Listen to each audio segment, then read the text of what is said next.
कृष्ण ने गीता सार में बताया है कि कोई भी व्यक्ति अपने कर्म को नहीं छोड़ सकता है, अर्थात जो साधारण समझ के लोग कर्म में लगे रहते हैं उन्हें उस मार्ग से हटाना ठीक नहीं है, क्योंकि वे ज्ञानवादी नहीं बन सकते। वहीं अगर उनका कर्म भी छूट गया तो वे दोनों तरफ से भटक जाएंगे। और प्रकृति व्यक्ति को कर्म करने के लिए बाध्य करती है। जो व्यक्ति कर्म से बचना चाहता है वो ऊपर से तो कर्म छोड़ देता है, लेकिन मन ही मन उसमें डूबा रहता है। अर्थात जिस तरह व्यक्ति का स्वभाव होता है वो उसी के अनुरूप अपने कर्म करता है। गीता सार में मनुष्य को देखने के नजरिए पर भी संदेश दिया गया है। इसमें लिखा गया है, जो ज्ञानी व्यक्ति ज्ञान और कर्म को एक रूप में देखता है उसी का नजरिया सही है, और जो अज्ञानी पुरुष होता है उसे ज्ञान नहीं होने की वजह से वह हर किसी चीज को गलत नजरिए से देखता है। गीता सार में उन लोगों के लिए संदेश दिया गया है जो लोग अपने मन को काबू में नहीं रखते हैं, क्योंकि ऐसे लोगों का मन इधर उधर भटकता रहता है और उनके लिए वह शत्रु के समान काम करता है। मन व्यक्ति के मस्तिष्क पर भी गहरा प्रभाव डालता है। जब व्यक्ति का मन सही होता है तो उसका मस्तिष्क भी सही तरीके से काम करता है। गीता सार में ये भी उपदेश दिया गया है कि मनुष्य को पहले खुद का आकलन करना चाहिए और खुद की क्षमता को जानना चाहिए, क्योंकि मनुष्य को अपने आत्मज्ञान की तलवार से काटकर अपने हृदय से अज्ञान के संदेह को अलग कर देना चाहिए। जब तक मनुष्य खुद के बारे में नहीं जानेगा तब तक उसका उद्धार नहीं हो सकता है।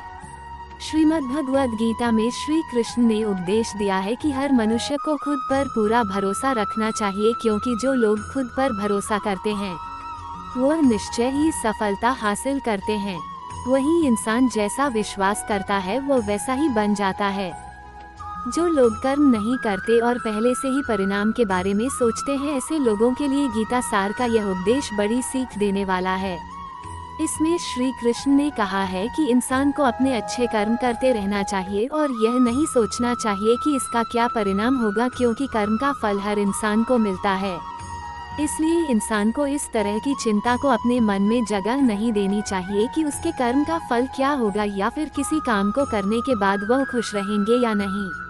अर्थात कर्म करने के दौरान इंसान को इसके परिणाम के बारे में बिल्कुल भी चिंता नहीं करना चाहिए और किसी भी काम को चिंता मुक्त होकर शुरू करना चाहिए। जाहिर है कि मनुष्य के सुख और दुख में मन की स्थिति एक जैसी नहीं रहती है। सुख में मनुष्य ज्यादा उत्साहित हो जाता है और दुख में वह बेकाबू हो जाता है। इसलिए सुख और दुख दोनों में ही मनुष्य के मन की समान स्थिति हो, इसे योग ही कहा जाता है।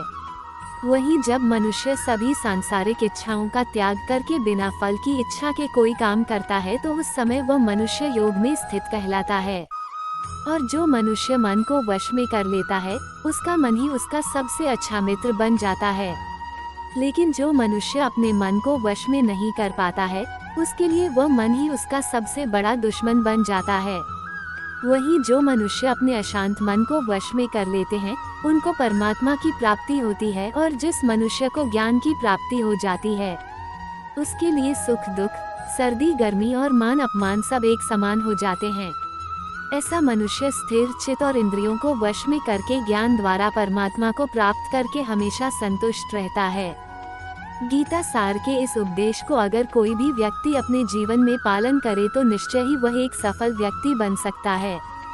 जो लोग पूरे विश्वास के साथ अपने लक्ष्य को पाने का प्रयास करते हैं वह निश्चय ही अपने लक्ष्य को पा लेते हैं, लेकिन मनुष्य को अपने लक्ष्य को हासिल करने के लिए लगातार चिंतन करते रहना चाहिए।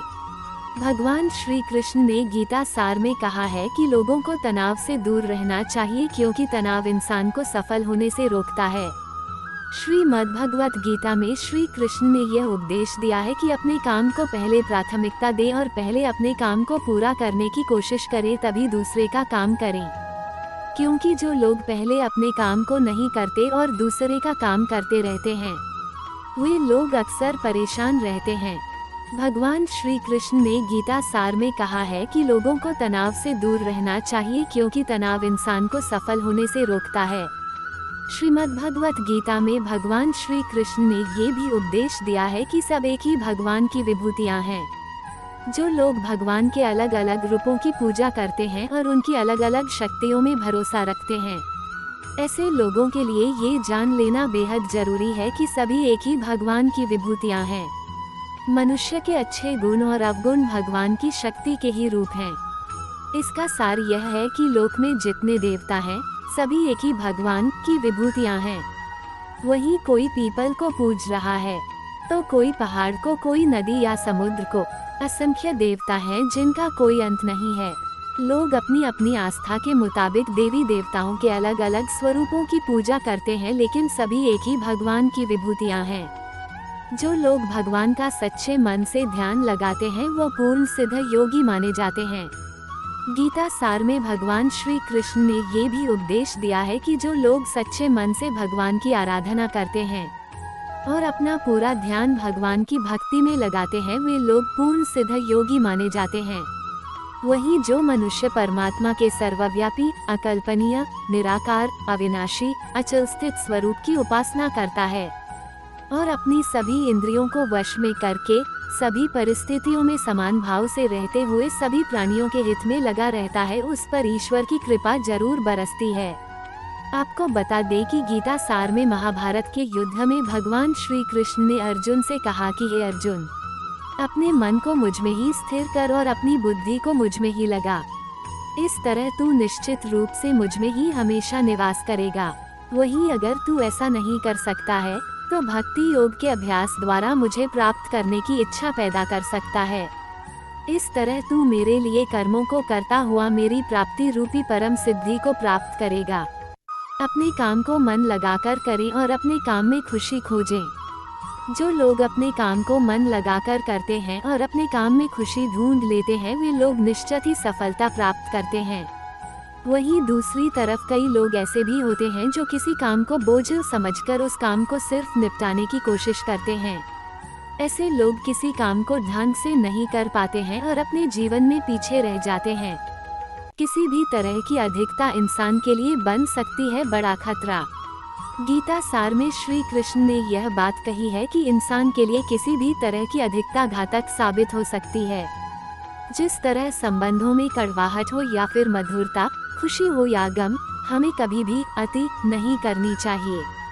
जीवन में संतुलन बनाए रखना बहुत जरूरी है। जब तक मनुष्य के जीवन में संतुलन नहीं रहेगा, वह सुख से अपना जीवन व्यतीत नहीं कर सकेगा। अर्थात मनुष्य को जरूरत से ज्यादा कोई भी चीज करने से बचना चाहिए और अपनी जिंदगी में संतुलन बनाकर रखना चाहिए। श्री कृष्ण ने गीता सार में उन लोगों के लिए इस उपदेश के माध्यम से बड़ी सीख दी है जो लोग दूसरी की भलाई पर ध्यान नहीं देते और सिर्फ अपना मतलब साधने में लगे रहते हैं। उन लोगों का कभी भला नहीं होता। आपको बता दें कि इंसान का स्वार्थ उसे अन्य लोगों से दूर ले जाकर नकारात्मक हालातों की तरफ धकेलता है, जिसके चलते व्यक्ति अकेला रह जाता है। वहीं गीता में ये भी कहा गया है कि स्वार्थ शीशे में फैली धूल की तरह है, जिसकी वजह से व्यक्ति अपना प्रतिबिंब ही नहीं देख पाता। वहीं अगर आप चाहते हैं कि आप भी अपना जीवन खुशीपूर्वक व्यतीत करें, तो इसके लिए यह जरूरी है कि आप अपने स्वार्थ को कभी अपने पास नहीं आने दें, क्योंकि स्वार्थी मनुष्य दोस्ती भी सिर्फ अपना स्वार्थ निकालने के लिए करते हैं। आपने अक्सर यह सुना होगा कि जिसका कोई नहीं होता उसका भगवान होता है। गीता सार में भी यह कहा भी गया है कि ईश्वर हमेशा मनुष्यों का साथ देता है। वहीं जब व्यक्ति इस प्रभावशाली सत्य को मान लेता है तो उसका जीवन पूरी तरह बदल जाता है। सृष्टि निर्माता ईश्वर ही है जो संपूर्ण जगत को चला रहा है। वहीं इंसान तो बस ईश्वर की हाथ की एक कठपुतली है। इसलिए इंसान को कभी अपने भविष्य या फिर अतीत की चिंता नहीं करनी चाहिए, क्योंकि हर विकट परिस्थिति में ईश्वर इंसान का साथ देता है और उसे मुश्किल से बाहर निकालता है। इसलिए हम सभी को ईश्वर पर भरोसा रखना चाहिए। जिन लोगों में शक या संदेह की आदत होती है या फिर जो लोग जरूरत से ज्यादा शक करते हैं, ऐसे लोगों के लिए श्री कृष्ण ने गीता में कहा है कि पूर्ण सत्य की खोज या फिर संदेह की आदत इंसान के दुख का कारण बनती है, क्योंकि शक करना एक ऐसी आदत है जो कि मजबूत से मजबूत रिश्ते को भी खोखला कर देती है। वहीं जिज्ञासा होना भी लाजमी है, लेकिन पूरी तरह सत्य की खोज या फिर संदेह ही इंसान के दुख का कारण बनती है और शक करने वाले इंसान बाद में इसका पश्चाताप करते हैं। भगवान श्री कृष्ण के आधारा श्रीमद् भगवत गीता में जो भी उपदेश दिए हैं, अगर इन उपदेशों को लोग अपने जीवन में उतार ले तो वे निश्चित ही अपने जीवन में सफल हो सकते हैं। गीता सार के ये उपदेश वाकई एक सफल जीवन के निर्माण करने में अपनी अहम भूमिका निभाते हैं।